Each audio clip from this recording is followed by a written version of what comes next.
Bapak dan ibu-ibu jamaah rahimakumullah, di bulan Ramadan ini yang jelas sekali adalah bulan yang penuh dengan rahmat Allah Subhanahu wa taala. Rahmat baik dalam bentuk terbukanya peluang bagi kaum muslimin untuk mendapatkan berbagai macam keutamaan dengan ibadahnya, baik ibadah yang dilakukan maupun ibadah dalam bentuk meninggalkan. Jadi beribadah itu bukan hanya mengerjakan saja, tapi meninggalkan sesuatu karena itu adalah tuntunan Allah untuk kita tidak melakukan juga ibadah. Jadi ketundukan kepada Allah tidak hanya dalam bentuk berbuat. Tunduk itu juga dalam bentuk meninggalkan perbuatan. Jadi kalau kita berbicara tentang ta'ah, bukan hanya ta'at dalam imtithalul awamir, bukan hanya kepatuhan menjalankan perintah, tetapi juga kepatuhan dalam apa? Ijtinabul nawahi, menjauhi larangan. Kedua itu adalah rahmat Allah kepada kita. Cuma tidak banyak manusia yang bisa melihat rahmat dalam perkara meninggalkan sesuatu. Orang tu banyak melihat rahmat kalau berbuat.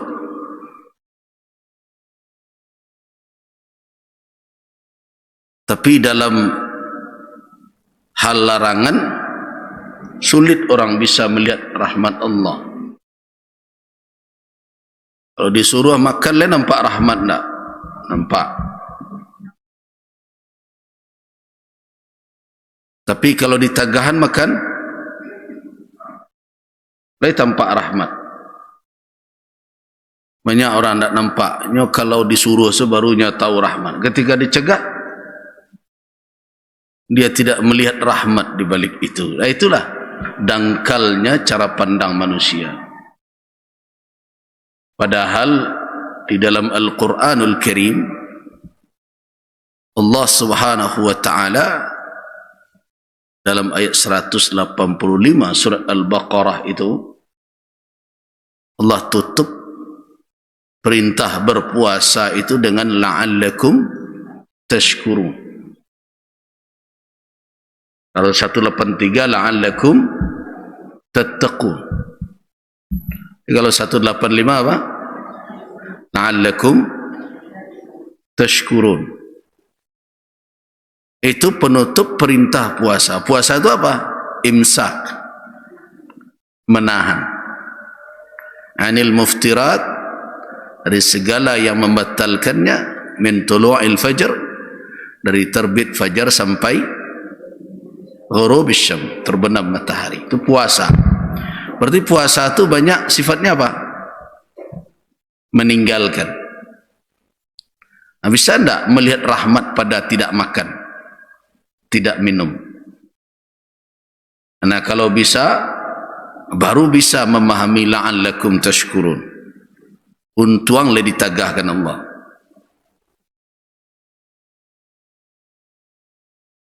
Nah, tapi kan tidak semua orang bisa memahami. Di mana rahmatnya awak tak boleh makan paruh lapar. Makanya kita harus bersyukur pula. Mudah-mudahan kamu bersyukur. Bersyukur karena tidak makan di siang hari, bersyukur karena tidak minum di siang hari, bersyukur karena menahan syahwat di siang hari, bersyukur karena kamu meninggalkan. Nah, siapa yang bisa melihat bahwa larangan-larangan itu membawa rahmat Allah?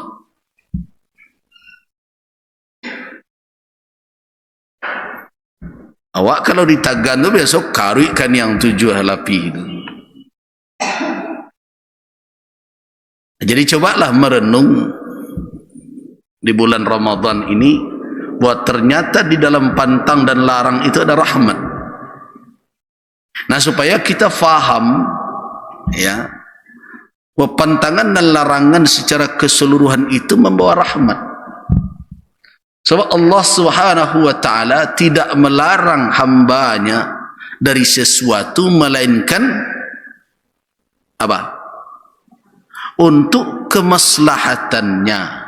Kalau dia terabas, kalau dia lampaui batasan itu, tidak dia indahkan larangan itu, dia akan tiba dalam kemudaratan. Nah, bisa tidak kita menangkap makna itu?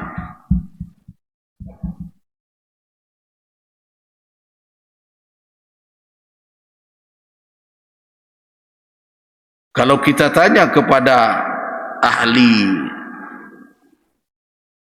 syariah, orang yang mengkaji tentang hukum Islam, kajian fiqih, mereka biasanya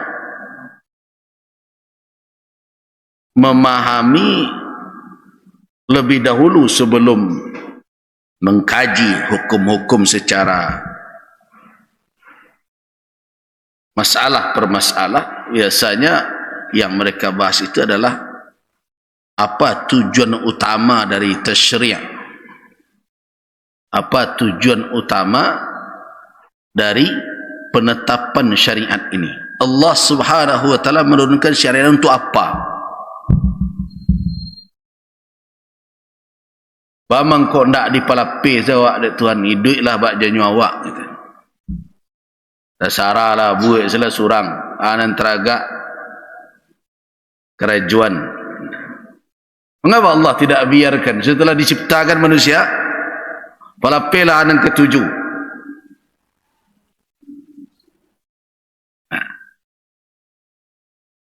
Nah, itu yang direnungkan oleh ulama, dikaji dari wahyu yang turun untuk aku.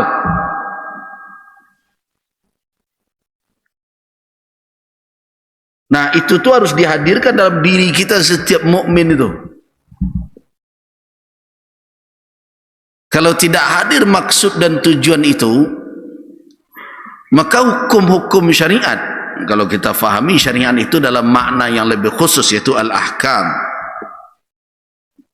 hukum-hukum yang diturunkan oleh Allah Subhanahu wa taala. Nah, kalau tidak difahami prinsip dasar tadi, maka hukum-hukum itu kan jadi beban tuh. Mengalir suruh lampok-lampok kepala awak, ngerumi itu. Kan begitu cara berfikir. Kayak baju dalam lo, kadang sentiang kan ringan di bawah jalan. Banyak nah aturan. Ngaji je buya, kau tak boleh, tu tak boleh. Sakit kepala awak ni. Nah, mengapa ada? Jangan dikatakan tidak ada orang yang berfikiran seperti itu. Banyak hari ini. Lebih banyak orang yang tidak faham maksud dasar ya. Apa yang menjadi prinsip dasar, makanya Allah menurunkan syariatnya mengatur kita. Karena itu banyak orang camih kalau mendengar kaji perkara hukum. Tu pula mama lewat situ ngaji waktu senang kaji halal haram saya payah warinya. Pernah tak dengar begitu? Saya aja pernah dengar itu. Halal haram mesti haram pan yang hidup dan ini. Karena itu pengajian yang senang itu kalau apa galak-galak ya refreshing lah gitu ya. Nah, kenapa ada cara berpikir seperti itu? Karena dia tidak berangkat dari dasar bahwa pertanyaan itu ya harus dijawab. Kenapa Allah ciptakan makhluk Adam dan anak keturunannya diberi beban syariah dan tidak dibiarkan hidup bak janyo mereka dan terserahlah menurut kamu apa yang kamu perbuat, tidak dibiarkan. Tetapi Allah dampingi mereka terus dengan syariat. Nah, dampingi dengan syariat. Karena itu tidak putus-putus. Para nabi dan rasul diutus oleh Allah untuk menampingi anak cucu Adam ini.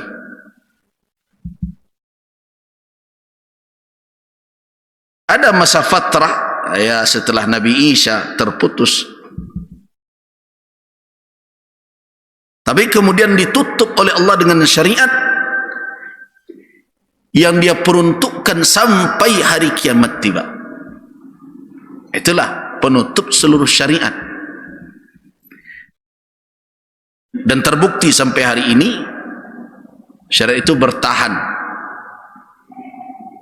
Wahyu yang diturunkan oleh Allah kepada Nabi terakhir dipeliharanya dari perubahan, dari penyelewengan, pemalsuan. Itu menunjukkan bahwa Allah tidak biarkan manusia hidup tanpa didampingi oleh syariat. Nah, untuk apa syariat itu? Nah, ia dijawab oleh ulama, limaslahatil ibad, untuk kemaslahatan hamba itu. Nah, cuma kalau tahu jawabannya tu, berarti syariat ini diturun untuk kemaslahatan. Nah, apakah jawaban itu nanti bisa diyakini, ditangkap dan difahami oleh seseorang? Tidak. Tidak semuanya. Membutuhkan apa? Membutuhkan iman akan maslahah yang hakiki. Jadi banyak orang nandak percaya dengan maslahat dan sebenarnya. Ketika kita berbicara kemaslahatan hamba, apa sebenarnya kemaslahatan hamba itu?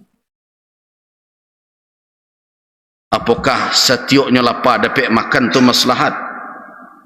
Nah, itu yang harus direnungkan. Apa sih kemaslahatan hidup ini sebenarnya? Nah, dari situlah kita tahu tujuan Allah menurunkan syariat. Limaslahatil ibad fi hayatihi dunyawiyah wal ukhrawiyah. Gitu. Untuk kemaslahatan hamba dalam hidupnya di dunia dan di akhirat. Nah, orang-orang yang beriman dengan kehidupan akhirat, beriman dengan kesementaraan atau fananya dunia ini, itulah yang bisa menangkap maslahat yang dimaksud oleh Allah. Tapi kalau orang menyangkut hidup ku hanya di dunia saja, kan tak tekana hidup ke mati, bekolah pembalasan di akhirat, orang itu tidak menangkap maslahat yang dimaksud oleh Allah. Dia hanya akan faham maslahat dan sesuai jo saleronya. Nah, ketika orang mengukur kemaslahatan dengan selera dia, jadilah petunjuk syariat menjadi beban dan penghambatnya. Nah, akibatnya apa? Akibatnya dia akan musuhi orang-orang yang memberikan petunjuk syariat itu kepadanya. Kan dimusuhinya itu.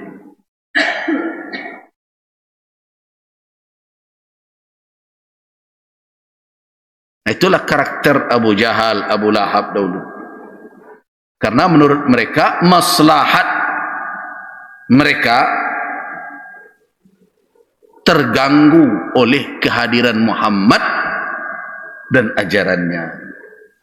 Dia punya Allah kemaslahatan, tapi ukurannya surang. Dia buat sendiri.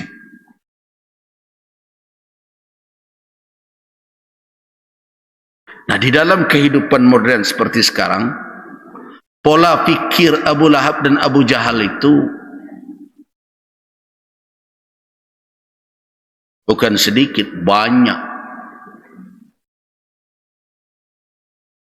Kalau tersinggungnya talantuang kepentingan kemaslahatan yang dalam ukuran seleranya tadi, oleh dakwah, oleh kajian, oleh sikap ulama, bukan dia mau mengintrospeksi diri, tapi dia akan bersikap memusuhi.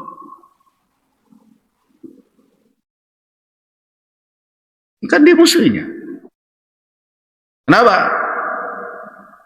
Karena kok kece ulama tak sesuai seleronya. Nah, dia hanya akan setuju dengan siapa? Orang-orang yang sesuai dengan kemaslahatan menurut seleranya itu. Itu pola fikir manusia. Nah, orang-orang yang menyadari bahwa kemaslahatan hakiki itu bukan sekedar melapihkan syahwat, akan berhadapan terus. Jangan pernah membayangkan kok kan salah saya. Tidak.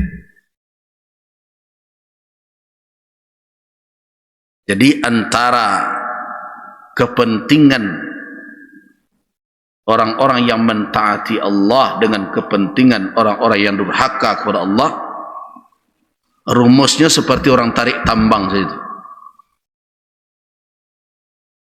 Kalau kita mengendor, awak ditarik.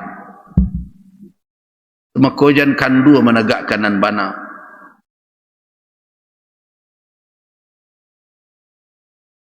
Korbannya bukan kita, barangkali kita lah mawas diri sadar. Tapi bayangkan anak cucu generasi yang akan datang.